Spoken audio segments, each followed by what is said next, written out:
আসসালামু আলাইকুম ওয়া রাহমাতুল্লাহি ওয়া বারাকাতুহু। ইন্নাল হামদুলিল্লাহ ওয়াসসালাতু ওয়াসসালামু আলা রাসূলিল্লাহ ওয়া বা'দ।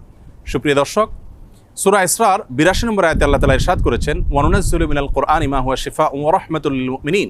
যার অর্থ হলো, আমি কোরআনে কারীমের এমন সব আয়াতসমূহ, সূরাসমূহ নাজিল করি যার মাঝে রয়েছে ঈমানদারদের জন্য আরোগ্য লাভের মাধ্যম এবং তাদের জন্য রহমত তথা আল্লাহর পক্ষ থেকে করুণা।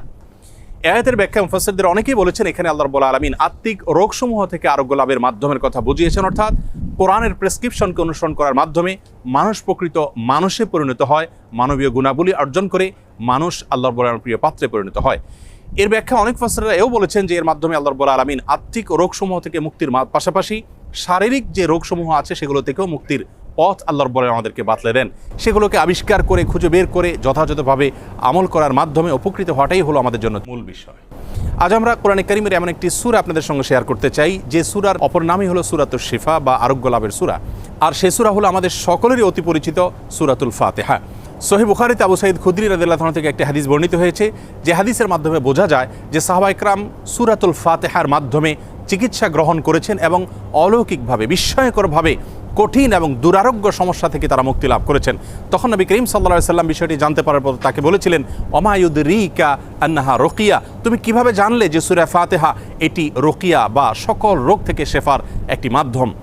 এজন্য এই সূরা সম্পর্কে উলামায়ে কেরাম বলে থাকেন যে সূরা ফাতিহার মাধ্যমে যে কোনো রোগ বালাই থেকে, যে কোনো বিপদ আপদ থেকে, যে কোনো অসুখ বিসুখ থেকে মুক্তি লাভের মাধ্যম হিসাবে আমরা এটিকে ব্যবহার করতে পারি।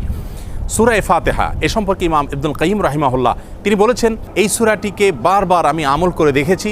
আমার জীবনে যখনই কঠিন কোনো ব্যথায় আমি আক্রান্ত হয়েছি, কাতর হয়েছি, তখনই এই সূরা পাঠ করে ফু দিয়ে সে ব্যথার জায়গাকে মুছেছি। আল্লাহ রাব্বুল আলামিন বিস্ময়করভাবে, অলৌকিকভাবে আমাকে সুস্থতা এবং আরোগ্য দান করেছেন।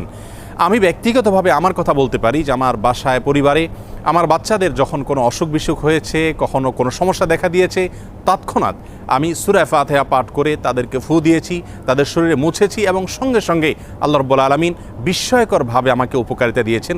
আর এরকম ঘটনা আমার জীবনে 2-4 বার নয়, বরং অগণিতবার ঘটেছে।